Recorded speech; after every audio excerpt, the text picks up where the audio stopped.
Thank you so much for joining our first INSO Good Ideas Club Innovators Breakfast. I plan on hosting a lot more of these. So you are the pioneers of this event. And it would just be a great opportunity to connect like-minded innovators from around the world, INSO community members. And it doesn't really have an objective or a script.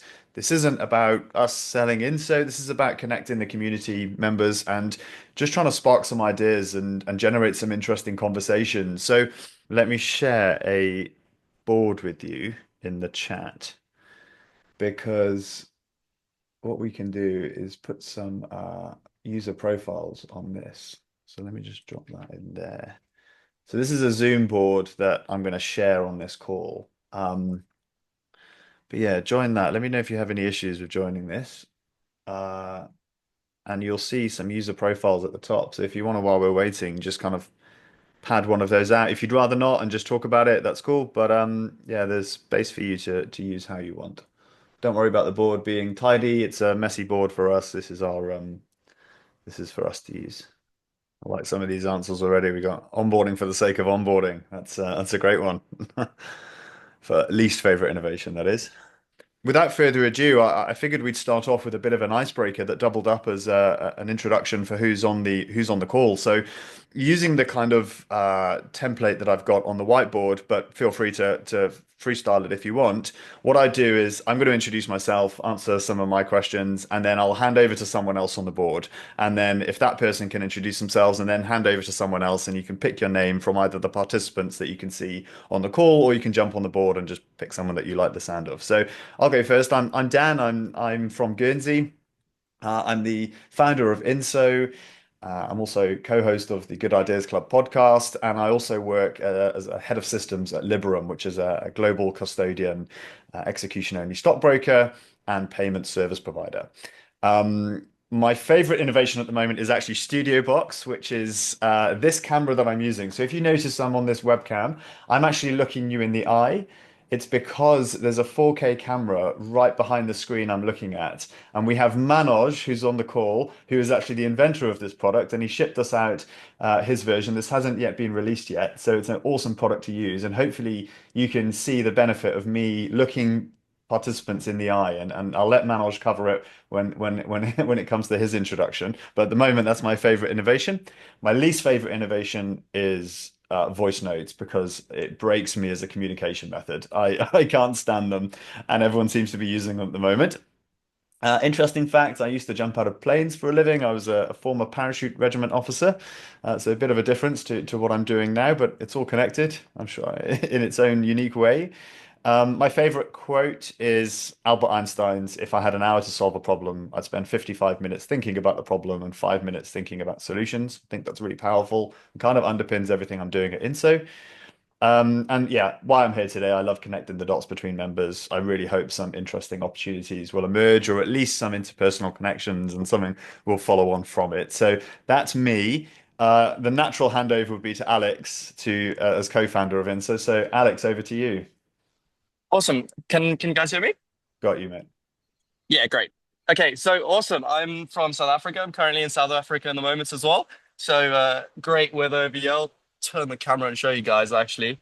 It's about 30 degrees. But yeah, so I'm studying fintech at the moment. And but there we go. That's the view this morning. And yeah, same as Dan. I'm just excited to connect the dots and see what comes of it. Who's next? Choose someone else, Alex. Oh, Manoj, how you feeling this morning? My name is Manoj. I'm the developer and inventor of Studio Box, which is a behind display camera. So as you can see, the camera sits right behind the display. So when you look at it, I've turned myself off so I don't see myself, but hopefully you can see the direct eye contact and it changes it. So we've been putting it out in the field with people like Dan and Alex and a few others just to get that real feedback so that I can write a better introduction, figure out all the problems and so on. If you want to know history, I'm happy to have a chat, but I don't want to hog the limelight.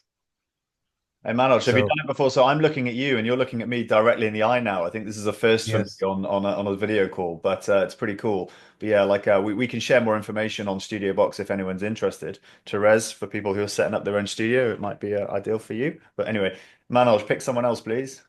Therese.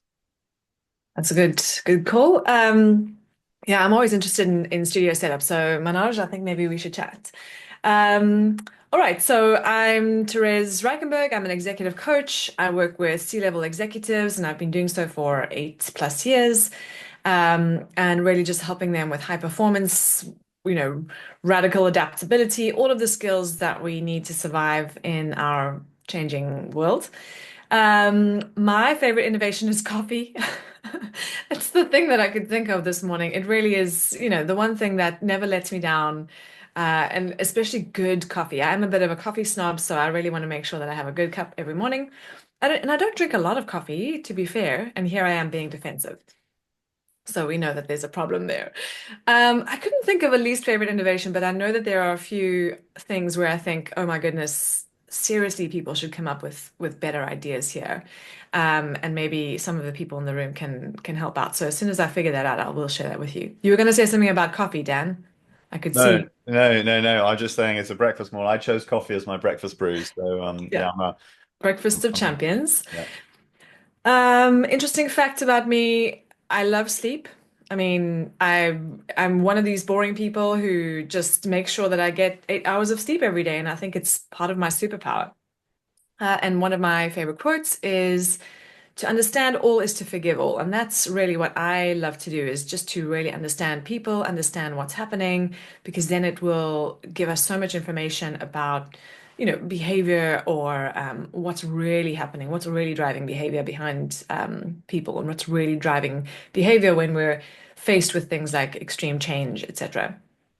Yeah, I'm really excited to be here, and I'm going to hand over and sorry I messed up your board because I went all the way to the other side, Dan, but that's just that's just the way it is. So I'm going to hand over to Elbit. Right, so hopefully you can hear me well. My computer is kind of ancient these days, but it's all right. Glad to meet you all. I'm from Prague, from the Czech Republic, and I'm actually space activities developer here at Prague Innovation Institute. And my favorite innovation is basically anything going to space. And as Therese has said, in the morning, I can't really think about these like top things. So it's nothing special, but I would really like to think about it more. Least favorite innovation is probably multiple apps doing the same thing, but poorly. So you don't know which one to choose to actually fit you well.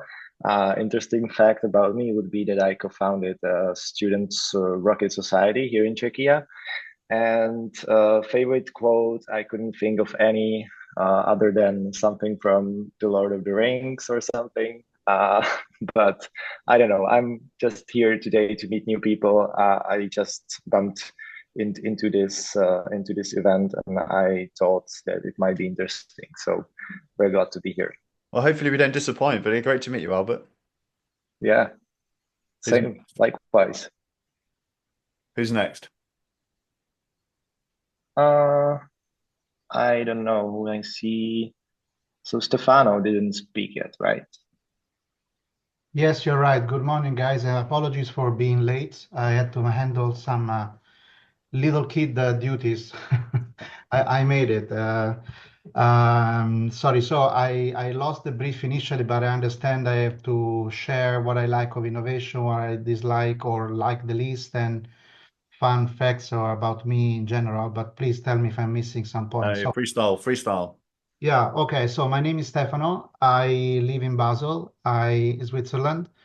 I have been part of consumer goods companies for a long time of my career, 26 years at Colgate Palmolive and Hillspet Nutrition. My latest 10 years spent around brand innovation, leading brands like Ajax, Sanex across Europe. My latest, now I'm focusing more on mentoring and helping startups growing up, but I'm also involved in teaching innovation and design thinking at university. When I got exposed to this event, I was very happy because actually I was very sad that maybe I couldn't join, but now I made it. Because I like to share points of view with other innovators around Europe. I think is a great idea to build a community like this. So what excites me about innovation nowadays is definitely artificial intelligence. Hello, I'm not so exotic in that, but I think we are really scratching the surface and the potential of this technology, and to be part of it rather than be passive about it. I think it's the very important thing about it. Um, I want to repeat a bit what Albert said about what I like, maybe the least is where really innovation is not people-centric, but it's just a copy and paste of others' ideas. Coming from consumer goods, I've seen it all the time. Like everybody can develop a product in 6 months if with just changing the fragrance or copying a label to somebody else. This is exactly what I don't think is innovation. I don't think that people need these kind of things. So overall, sorry, what was the last question? I don't remember. No, that's maybe a quote. I don't know, but yeah, it's pleasant. It's The a quote. great introduction. Well, complete different topic from what I discussed today, but I recently held also a webinar about personal branding. I think personal branding is something whose importance I discovered late in my career, and I think is extremely important. So I like this quote from Jeff Bezos that synthesizes as saying, personal branding is what people think about you when you're not in the room, actually say about you when you're not in the room. So I was explaining this to my class 2 days ago, and this was the sentence that really simplified the vision of it. So the transition between product branding and personal branding is something very interesting that I'm also working in this period in time. Incredible, incredible. Great introduction. Yeah, hand over to someone else. Oh yeah, I don't know who spoke, but I like to involve maybe Ryan R. Hi, morning everyone. I'll unmute myself this time, not do the classic mute. So yeah, I'm from the UK. At the moment, I'm a mechanic slash engineering technician for the Air Force. My favorite innovation is ChatGPT and AI. It just really helps me to organize my list of things, helps you come up with some really good ideas and lay stuff out in a structured way. But also, it's my least favorite thing is AI in a way, because a lot of people are trying to innovate and use it, but in the wrong way, and it's putting a lot of people out of unnecessary jobs. So I think it's trying to use it for the right things in the right way. Interesting fact about me, I've cage dived with great white sharks, just come back off a 4 month secondment with the Royal New Zealand Air Force. So while I was out there, managed to get away and do some cage diving. My favorite quote, if it doesn't scare you, then it's not worth doing. I think, a lot of the times, especially me growing up, and, you think, oh, no, I'm not going to do that because that scares me. But actually, that's where the growth happens is when you do stuff that makes you feel uncomfortable. Why am I here? I just want to meet like-minded people. I mean, my jobs are nowhere near as interested as you guys. So it's very good for me to sort of be that person in the room and see what you guys will do. Yeah, I just want to connect with everyone and share some good ideas. Right. Your job doesn't sound too bad if you're on secondment and Yeah. great white sharks, to be honest. So yeah. Who's next? I'm trying to think who's not been. Yeah, shouts up if you haven't been, just because obviously I think there's about 11 people on this call, so I want everyone to have an opportunity. Who we got? I know Charlie hasn't been yet. Charlie, do you want to go next? And then we got Habiba. Yeah. Yeah, great. So I'm Charlie. I'm from Guernsey in the Channel Islands, where I work at the Digital Greenhouse, which is a centre for new startups and also for tech innovation on the island. I think my favorite innovation, especially that we use at work, is our smart keys that we all have on our phone, which has enabled our hot desk members and our fixed desk members to get in and out of the building really easily. I think that reflects the idea that tech and digital technology can really help something in the real world. It doesn't have to always exist in this kind of cloud meta universe. It can be real world fixes created by technical solutions, which I love. My least favorite innovation is when people onboard for the sake of onboarding. I've worked in the civil service for a long time now, and I've seen entire projects that have had people spending obscene amounts of hours either putting something onto a new system, like transferring things to Jira, and then trying to convince everyone to use Jira. And by the time it's done, the project's actually over, and it's gone, over its lifetime of just onboarding rather than innovating. And I think sometimes people get the two of those confused. Fun fact about me, I have a really niche hobby, which is science of cocktails. I have a random amount of books and all of this on that. And although I don't have a favorite quote per se, it's a little bit gushy, but I would always recommend reading any of these short love letters that Johnny Cash sent June Carter, as if you're feeling gloomy about the world, they will pick you up and they'll pick up how you feel about human relationships. Fantastic. I might say one opportunity I want from this call is I need a custom designed INSO cocktail for our launch party. So that would be your mission to solve after this. Who's I next? got you. I got you. Has Luke spoken yet? Did I see Luke on the? Not yet, no. Happy Right. to go next. Hi everyone, I'm Luke. From Guernsey as well. I work at Liberum, which is the same place Dan is from. So slight connection there, possibly why I'm here. Yeah, I work in compliance, so very boring compared to what all you guys do, probably. Not quite a rocket scientist or anything. I'm gonna be honest here, also incredibly boring, but my favorite innovation is probably gonna be Excel, just because of how efficient and useful it is and how it allows basically access to coding for people who have no idea what they're doing to manipulate data. And then in terms of least favorite, slightly job themed again, but probably IRS forms because they're incredibly cumbersome and waste all my time. Other than that, there's not really too much that's interesting. I can't really think of any interesting facts about myself, so guess kind of pass on to someone else. Habiba, Yeah. has it been? Habiba. Morning, everyone. My name is Habiba Nazim. I'm a leadership coach and I also work as a senior project manager in the NHS. I'm from London. Okay, so I came across this group on LinkedIn and I'm very interested in what I will be learning here. I would describe myself as a forever learner. I'm just always a student, always happy to learn. An interesting fact about me, I have probably three main roles in my life. With three kids. So yes, leadership coach, mom of three kids, as well as a project manager full time. So that's me. A favorite quote for me that what I use in my business is I'm trying my best with my business as a leadership coach to help people strip away all the complications in life and focus on this quote of good is the reward for those who do good. So to characterize themselves as good people and try to whatever it is that they do, like the conversations here about AI and about all the ways of quick wins and kind of changing the label, but it's the same product. It's just about how we carry ourselves and how we hold ourselves to account of being a good person and being ethical. So that's one of the main areas of my job that as a leadership coach and my business that I try to promote, as well as the fact, another fact about me is I'm really good at adopting methodologies and transforming them into visual works to help people understand and relate to how they can structure themselves and carry themselves in performance through really, really interesting methodologies that I've come across throughout my career. So that's a little bit about me. Nice, great introduction. Okay, that's incredible. We got such an awesome, diverse mix of people on here. It's fantastic. For me, I think there's a common theme here. I don't want to like AI can dominate every conversation we have right now, so I'd rather not go down the AI rabbit hole.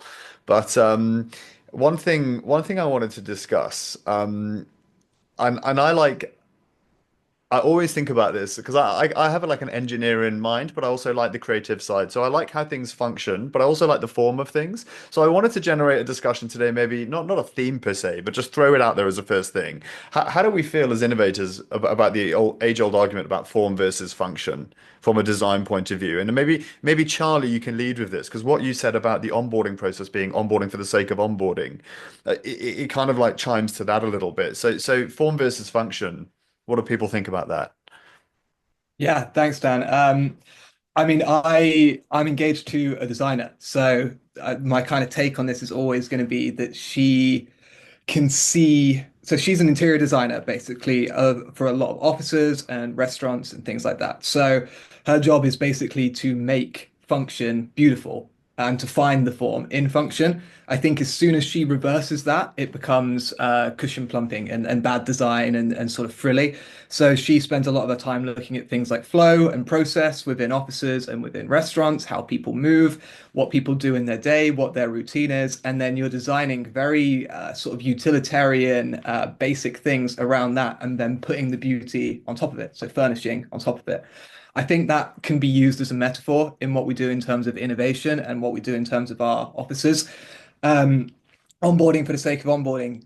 Jira, I use as an example. It's a shiny toy that seems great and can be used in a really good way, but you have to start with what is the function of it and are we going to use our project from day one on this system rather than halfway through a project getting to a thing and going, oh, I got a Facebook advert for Jira and it looks shiny and it looks like it's going to solve all of my problems.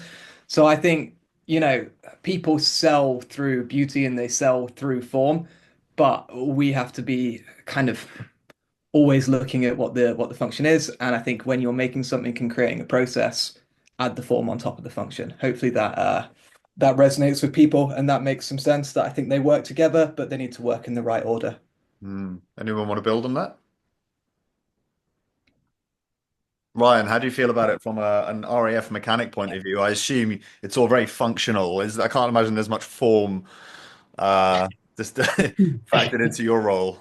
I can't really apply it too much to an Air Force role because I just literally do what I do. I mean, as you know, being former military, there's a lot of bureaucracy and there's a lot of red tape.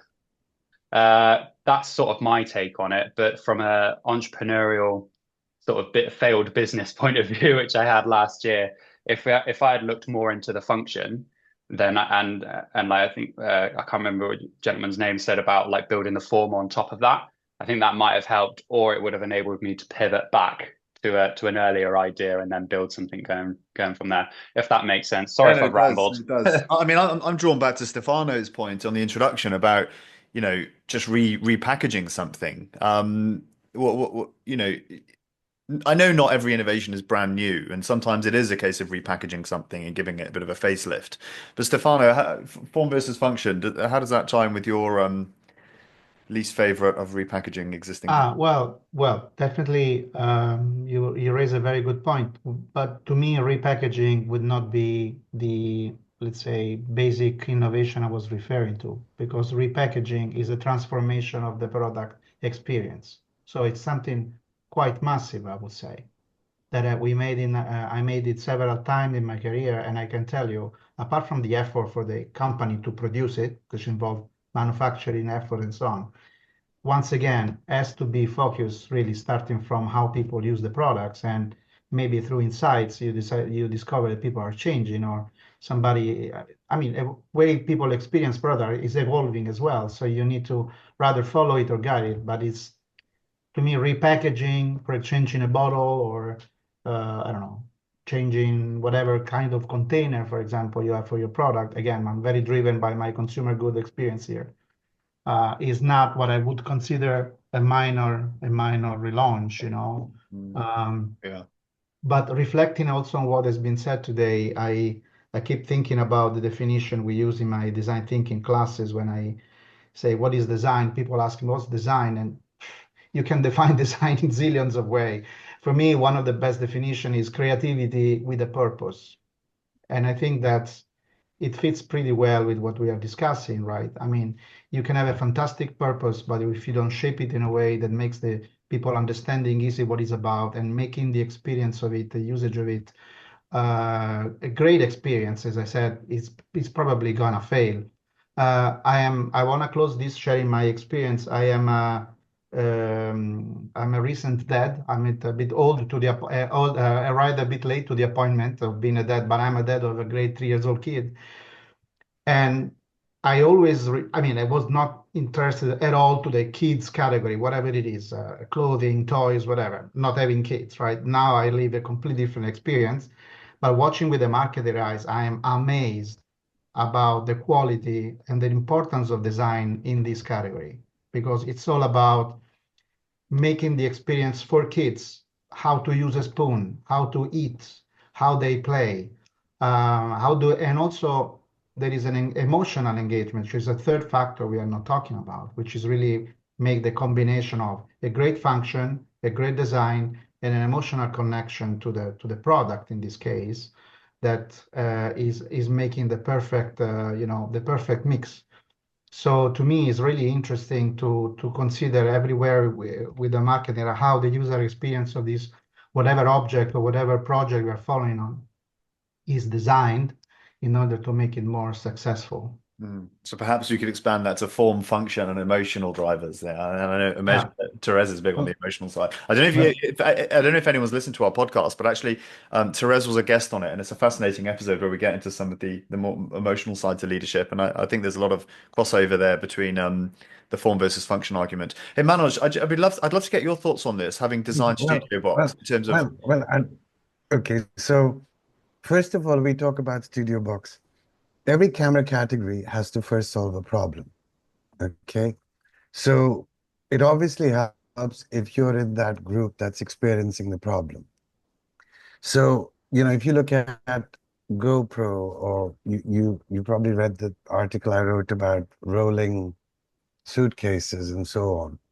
But the other element to add on to what Stefan and also what I forgot your name, it says CJSS. Charlie was talking about, right? So there's two elements, first of all. Number one is personal branding comes into it. Every product we buy has to fit into our identity. So if you want, I'll show you maybe at another meeting. So what we tried to do, and you can vouch for it, does that product look attractive in your kitchen or whatever? Okay. And I think I told the story to you where when I was moving my role in BT, I handed over these computers and I took it to my manager to his house and said, okay, we'll replace your existing computer with this brand new shiny 486. But it was a mini tower, and his house was set up with his office, with the desktop, and he didn't want it because it didn't fit. So a lot of things, for us to accept it, has to fit with our identity of self. And it doesn't matter whether it's a car or whatever. Functionality that's hidden is a separate issue, right? But a lot of the devices that you've got in the house, who wants to see a big box or a router? You hide these things away. But if you're going to see it, whether it's your Skybox or your whatever, it has to fit with your identity and it looking nice in your house. And so that personal branding and identity are very closely connected. I mean, you tell me, Dan, what do you think of the product? Does it look nice? Does it weigh nice? Yeah, I mean, my first experience when you open up the box, it is professional, it's clean, it's well put together. So, and it's important because it's like that. It's like that first impression counts for everything. How it looks and feels is the first thing you experience before turning it on and actually using it. So it's already anchored your perception of the product by that very first second of touching it. So I do think it's important. Personally, I'm a big fan of the form. I don't like products that have neglected the form, Right. albeit, that the function obviously is the key driver behind it. Right. But So first you start with the problem. So take a good example. Has anybody seen the film Sunset Boulevard? we got some nods. Yeah. Okay. So do you remember the opening scene where he is lying face down in the water? Okay. And the problem was, at that time, you didn't have underwater cameras. So how are you going to video his face? So he's lying there in the water. How are you going to do? Do you know how they solved it? No. Okay. So what they did was they put a mirror on the bottom of the pool. And then they took the camera, pointed it down like this, and it shot up to look at the upside down image. And you'll understand the symbolism behind that in Studio Box. Yeah. Right? So similarly with, I don't know if you've seen Ireland, A Terrible Beauty or whatever, and they had to make this camera with a lot of rain and wind and all. And so what he actually used was I don't know if you're in ships or things, they have a rotating wiper because you had to keep the camera running while all this gale is blowing across the west of Ireland, right? So it's matting. So in those two things, function matters, and nobody worried about form because it's not going to be in people's house, right? But when you have to take a technology and put it into people's house or use it, the look, the feel, the identity is extremely important. Okay. So, and the whole idea behind Studio Box is, not everybody can make their house look like a studio and spend £250,000 for the setup. So what we've tried to do with Studio Box is to say you don't need to spend 50 grand or have it look like an industrial workshop, and it can sit in your house comfortably and pack it away. So, even the design of the packaging, you tell me, did you think the packaging? So, if you're not using it every day, it puts away, and setup time and all of those come together. And to go back to what Charlie was talking about, his girlfriend, if you look at the way a kitchen is designed or a restaurant is designed, so there's the workflow. How do I bring the food from the freezer to the prep area to the cooking area? Where will the office be, right? Where will the storage be, right? And then there's the working side of it. And then there's the side people don't see, the storage, the prep, the cleaning. So, but the bit that the customer sees has to fit with their identity. You don't want to sit in a kitchen when you go to a restaurant. Would you agree with that, Charlie? And have all the noise and clanging. So your experience of the food matters, but the prep in the back has to fit with the functional form. But that's interesting on that example. A lot of restaurants do expose the kitchen, right? Because there's something nice in Yeah, some but that's restaurants about theater. seeing what's going on in the back. That's theater. Yeah. There's a difference between theater as part of the experience. Yeah. Lloyd's building is an example. So you can expose the inner working like a watch. You might have watches where the back is transparent and you see. So where it is beautiful and it adds to the experience, but you wouldn't take somebody into where they're cutting the chicken Yeah, you or don't the show that. stove. You don't show the dishwashers up front. Absolutely. And then one other thing. So I know we've probably got like 7 minutes left or so, and it's the time goes so fast on these things. But I have a point that I'd like to push on. Does anybody have any questions or things that they want to raise for the last few minutes? If not, I'd love to talk about, I can't remember who mentioned it, but talking about the overuse of apps. And it's something that I think Charlie and I spoke when we met in person, but I've got a phrase for this called app fatigue. I just feel like there's apps for everything, apps for this, apps for that. And I sense a similar thing happening in the AI space where there's, a million and one different products that are all kind of doing the same thing. They're all competing for the same space. And there's this app fatigue and AI fatigue is already setting in, and I feel it. How do people feel about that? But to Okay. me, one of the main thing about AI now is to resist to the FOMO of wanting to try everything. Like as you said, I don't think that when used at the consumer retail basic level, people are so able to distinguish the quality of the output from ChatGPT or Claude, for example, when used for basic prompts. Well, we know that there's a difference, and I mentioned the two big ones as an extreme, but as you said, there are zillions of presentation makers, for example, right? And I mean, this topic is widely discussed on YouTube. You see a lot of experts talking there. And I fell into this trap and I realized that no, I don't want to fall inside that anymore because, as you said, it's very stressful and time consuming, by the way. I'd rather go deep in 1, 2, 3, 4 app, meaning deciding what are the areas of work where AI can help, informing, choosing the right app for me and go in depth with that because frankly, I don't need to have them, to know that this ranking today, this week, show that Gemini is faster than ChatGPT for Too much. 1 microsecond. Thank you very much. I don't need that. Habiba, you got a question? You've raised your hand.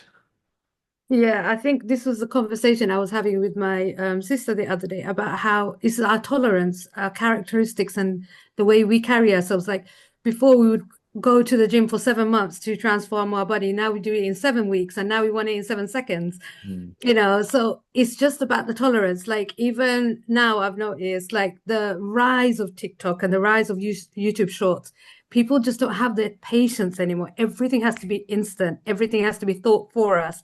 Like me and my sisters, what we do, we're book hoggers. We're always in the charity shops collecting books, buying books. But like other people look at us like, why do you have a book? Why didn't you get audio book? Why do you like have it already on YouTube? Somebody's already reviewed it in 10 minutes, so you could just read the whole book in 10 minutes. I think it's just about that tolerance of us going back to basics and trying to actually do the grinding, because we just want it all done for us. We want it all thought through. We want it all mapped out on an app. I do a couple of clicks and that's it. You're going to tell me that what diagnosis I have for whatever I'm going through. So yeah, I think it's more about the attitude that we carry, or the attitude that people are developing and the new generations are developing, I guess, of having everything instantly fast. But that part, you've raised the question there. Isn't innovation always essentially just trying to get a shortcut to the thing we want? Is innovation in itself a cause of this? I don't know. That's just popped into my head as a connection. Does anybody feel or want to build on that? Well, what I'd like to try and address that is, first of all, if you look at things in a broader framework. So at the moment, if you take your phone, right? Your phone has probably, I've got about 700 apps on mine because I try them all, right? And the whole concept of going back to the prompt was we got tired of too many buttons, right? So if you look at cars, in the evolution space, you start with an initial idea. And then whether it was aeroplane manufacturers, or, I mean, people don't realize at one point there were 600 car manufacturers in America or more, right? And then it consolidates to what everybody wants, and you go to the core thing.